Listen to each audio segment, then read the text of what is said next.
اب میں آج کی اس اجلاس کے صدر محترم جناب قاری رستم علی صاحب سے درخواست کرتا ہوں تو اسٹیج پر تشریف لائیں اور 5 منٹ میں مختصر وقت میں ہمیں اپنی نصیحتوں سے نوازیں۔ جناب قاری رستم علی صاحب۔ السلام علیکم۔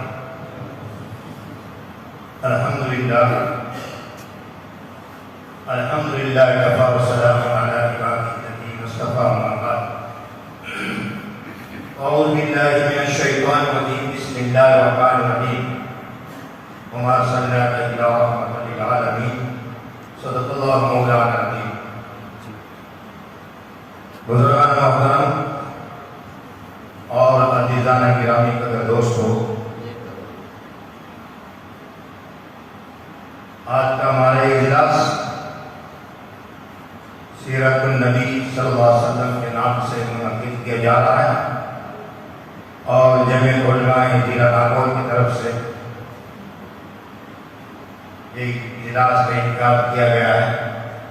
اللہ تعالیٰ ہم سب کو یہاں پہنچنا، ہمارا پہنچنا قبول فرمائے اور ہم سیرت النبی کے متعلق جو بھی بات ہو اس کو ہمیں سننے کی توفیق عطا فرمائے۔ بزرگوں اور دوستو، نبی پاک صلی اللہ علیہ وسلم جس طریقے سے نماز روزوں کا حکم دیا اور اللہ کو ایک ہونے کا حکم دیا، سمجھایا، اسی طریقے سے اللہ کا رسول صلی اللہ علیہ وسلم نے انسان کو اپنی زندگی میں اصلاح پیدا کرنے کی اور ہمیں سب کو نبی پاک صلی اللہ علیہ وسلم طریقے مطابق زندگی گزارنے کی جو ہمیں پیغام دیا ہے، اس پیغام پر ہم کو اصل عمل کرنا ہے۔ میں بات نہیں کر رہا ہوں، نہ تقریر مجھے کرنی ہے، تقریر تو جو آئے مہمان کوئی کریں گے، میں تو اپنے ہونے کی حیثیت سے آپ کو سمجھا رہا ہوں۔ میں آپ کو یہ بتانا چاہ رہا ہوں کہ ہمارے ہر معاملات میں، خواہ وہ گھریلو ہو، دسترخوان سے لے کر اور استنجا سے لے کر، چلنے پھرنے سے لے کر، کاروبار اور ہمارے بازار میں چلنا پھرنا، یہ تمام کا تمام نبی پاک صلی اللہ علیہ وسلم کے طریقے کے مطابق ہو جائے۔ ہمارا لین دین، ہمارا بیاہ و شادی، ہمارا خوشی کا پروگرام، ہمارے جو ہے غم جو ہوتا ہے، اس میں ہر کام میں ہمیں یہ دیکھنا ہے کہ نبی پاک صلی اللہ علیہ وسلم کا طریقہ کیا تھا۔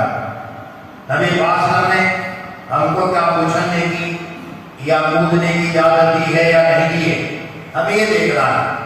ہمیں یہ دیکھنا ہے کہ کسی پر ظلم کرنے کی ہمیں اجازت ہے یا نہیں ہے۔ ہمیں یہ دیکھنا ہے کہ ہمیں مظلوم کس حد تک رہنا ہے۔ ہمیں یہ دیکھنا ہے اپنی دفاع ہمیں قتل کرنے کی طاقت ہے، کہاں تک ہمیں کرنا ہے اور کہاں تک صبر کرنا ہے۔ گویا کہ زندگی کو اعتدال بنانا اور نبی پاک صلی اللہ علیہ وسلم کے طریقے کے مطابق لانا ہے۔ اس کے لیے میں آپ کو بتاؤں، سنہ ہجری کے اندر، مکہ کے اندر جب نبی پاک صلی اللہ علیہ وسلم تشریف لائے اور آپ خاتے بن کر مکہ میں سنہ ہجری کے اندر داخل ہوتے ہیں تو آپ کی سواری کے پیچھے حضرت اسامہ بن زید رضی اللہ عنہ سوار ہیں، آپ کے پیچھے بیٹھے ہیں۔ اس خوشی کے موقع پر پہلی بات تو یہ بتانا چاہوں کہ اس اہم موقع پر آپ کے پیچھے ابو بکر صدیق ہونے چاہیے تھے، آپ کے پیچھے عمر ہونے چاہیے تھے، آپ کے پیچھے عثمان ہونے چاہیے تھے، لیکن یہ غلام زیادہ ہے۔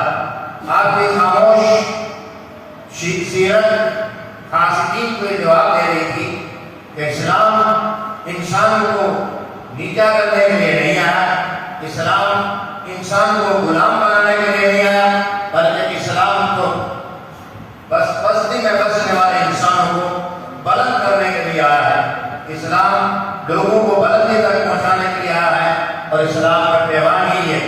بہرحال بتانا میری بات یہ چاہ رہا تھا آپ کے سامنے کہ جب اسامہ بن زید نے دیکھا ایسا خوشی کا موقع پر اچھلنے لگے، کودنے لگے، اللہ نے فرمایا علیک یا ولدی، علیک یا اسامہ، بیٹا میری شریعت میں نہ خوشی کے موقع پر کودنے کی اجازت ہے، نہ غم کو ماتم کرنے کی اجازت ہے۔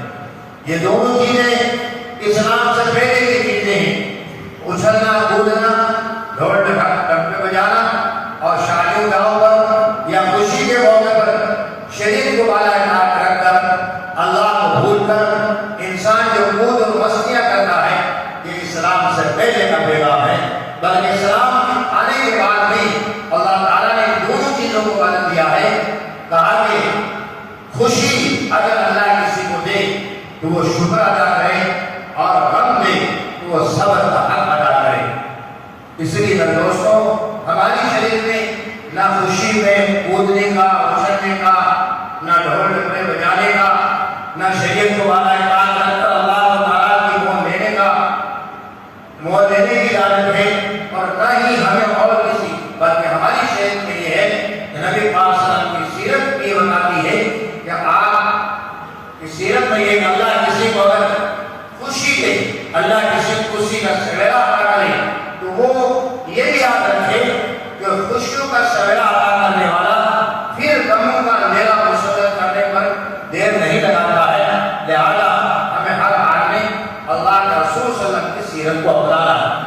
ہمیں چلتے پھرتے، ہمیں اٹھتے بیٹھتے، ہمیں کاروبار میں، ہم تجارت میں، ہم لین دین میں، ہم معاملات میں، ہم جو معاشرت میں، ہم معاشیات میں، جو بھی ہمارے کاروبار ہیں، ہر کام کا اندر ہمیں یہ دیکھنا ہے کہ میرے نبی کا طریقہ کیا ہے، میرے نبی کا حکم کیا ہے، میرے نبی نے کیا فرمایا ہے، اس کے مطابق مجھے کیسے چلنا ہے۔ میں بمبئی کے اندر امامت کرتا تھا، ایک بات یاد آ گئی، بمبئی کے اندر میں امامت کرتا تھا 1984 سے لے کر 1992 تک میں بمبئی کا۔ اس وقت ایک جماعت آئی باہر بدیش، اس میں ایک فرانسیسی ایک آدمی تھا جو نیو مسلم تھا۔ وہ صبح کے وقت میں بس میں گھس رہا تھا اور وہ لوگا پانی کا لے کر اور لیٹرین میں جا رہا تھا، وہاں اس کو جادو بولتے، سنڈاس بولتے۔ وہ مجھے پوچھنے لگا، مولانا رکو۔ میں رکا، کیا بات ہے؟ کہا کہ میں ذرا میرے ذہن سے بات نکل گئی، مجھے بدھ سے تقاضا ہو رہا ہے، مجھے آپ کیوں بتائیے کہ میں سنڈاس جا رہا ہوں، میں بھول گیا پہلے کون سا پیر رکھنا سنت ہے، سیدھا رکھوں یا الٹا رکھوں؟ میں اس کے اوپر غور کرنے لگا۔ ایک نیو مسلم ہے لیکن نبی پاک صلی اللہ علیہ وسلم کے طریقے کی کتنی فکر ہے، اس کو سوچ، اس کو تقاضا ہے، جلدی کا ہے، اس کو کتنے دباؤ پڑ رہا ہے، لیکن اس کے باوجود یہ انسان سنتوں کو پوچھ رہا ہے۔ اے کاش سارے مسلمانوں کے دلوں میں یہ بات آ جاتی، سارے مسلمان اپنے نبی کا طریقہ پوچھ کر کام کرتے۔ تجارت کر رہا ہوں، نبی کا طریقہ کیا ہے؟ کاروبار کر رہا ہوں، نبی کا طریقہ کیا ہے؟ میری اولاد ہو گئی مجھ پہ، ان کی پرورش کا نبی کا طریقہ کیا ہے؟ مجھے رہنے کے لیے نبی کا، زندگی گزارنے کے لیے نبی کا طریقہ کیا ہے؟ میں بازار جا رہا ہوں، نبی کا طریقہ کیا ہے؟ کاش مسلمانوں کو معلوم ہوتا، لیکن ہم تو زندگی مسلمان ہیں، ہم تو شروع سے پیدائش سے مسلمان ہیں، ہمیں تو دوسرا بتائے کبھی ہمیں کوئی سالنا ہے کہ ہم تو مسلمان ہیں۔ تو کسی نے کہا نا کہ جو زندگی غسل میں فرض کتنے، یہ کوئی بتاوے کی بات ہے کہ غسل میں فرض ہے، یہ کوئی پوچھنے کی بات ہے کہ 4 ہیں، کہ 4 نہیں ہیں، آپ میں 8 ہوں گے، تو 8 نہیں ہیں، 16 ہوں گے، 16 نہیں ہیں، کہ 32 ہوں گے۔ داتے ہیں بولتے نے کہا کہ نماز سے جڑا ہوا بیچارہ بدن سے دفتر میں جاتا تھا، اس نے کہا دادا جی 3 ہیں، بیوقوف بھی 32 میں مان نہیں رہے، 3 میں تیرے باپ مان جائیں گے۔ تو ہماری کوئی شکریہ ہے، ہمیں پتہ ہی نہیں ہے کہ نبی کا طریقہ کیا ہے، نبی کا ڈھنگ کیا ہے، نبی نے کس طریقے کا طریقہ سکھایا۔ اس لیے دوستو بزرگوں، میری تقریر نہیں ہے، میرا آپ کو فکر دلانا ہے کہ ہر کام میں ہم نبی کی سیرت کو زندہ کریں۔ ہر کام میں، ہر وقت بہت سے لوگ کہہ دیتے ہیں آج کے وقت میں صحت نہیں ہوتی، میں کیوں؟ نبی کا طریقہ ایسا ہے، دنیا کا کتنا بھی دنیا میں انقلاب پیدا ہو جائے، نبی کا طریقے سے ہٹ کر آپ ہٹ کر زندگی نہیں گزار سکتے۔ نبی کا طریقہ ہر ماحول میں، ہر موقع میں، ہر وقت میں صحت ہوگا، بشرطے کہ آپ تلاش کریں۔ اس لیے میں بزرگوں اور دوستوں، وقت کی قلت ہے، آپ حضرات کے سامنے یہ بتانا چاہ رہا ہوں، آپ سنیں، غور و فکر کریں کہ نبی کی سیرت کیا ہے۔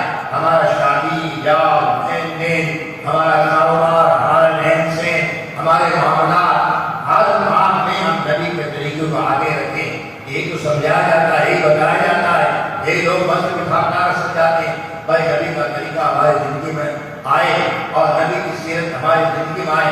نبی کی سیرت سننے کی نہیں ہے، سیرت کے دو پہلو ہیں، ایک محمد بن عبداللہ ہے، ایک محمد رسول اللہ ہے۔ ہم محمد بن عبداللہ کی سیرت کو خوب سنتے ہیں کہ اس میں ذمہ داریاں نہیں آتی ہیں، اور محمد رسول اللہ کی سیرت کے بیان ہوتی ہے ان چلے جاتے ہیں۔ اس لیے میرے دوستو، ہمیں بے شک بیان کرنا دونوں ثواب سے خالی نہیں ہے، لیکن محمد رسول اللہ کی سیرت کو ہمیں اپنانا ہے، محمد صلی اللہ علیہ وسلم کے طریقے سے کر ہمیں زندگی نہیں گزارنا ہے، محمد صلی اللہ علیہ وسلم کے طریقے میں سو کامیابی ہے۔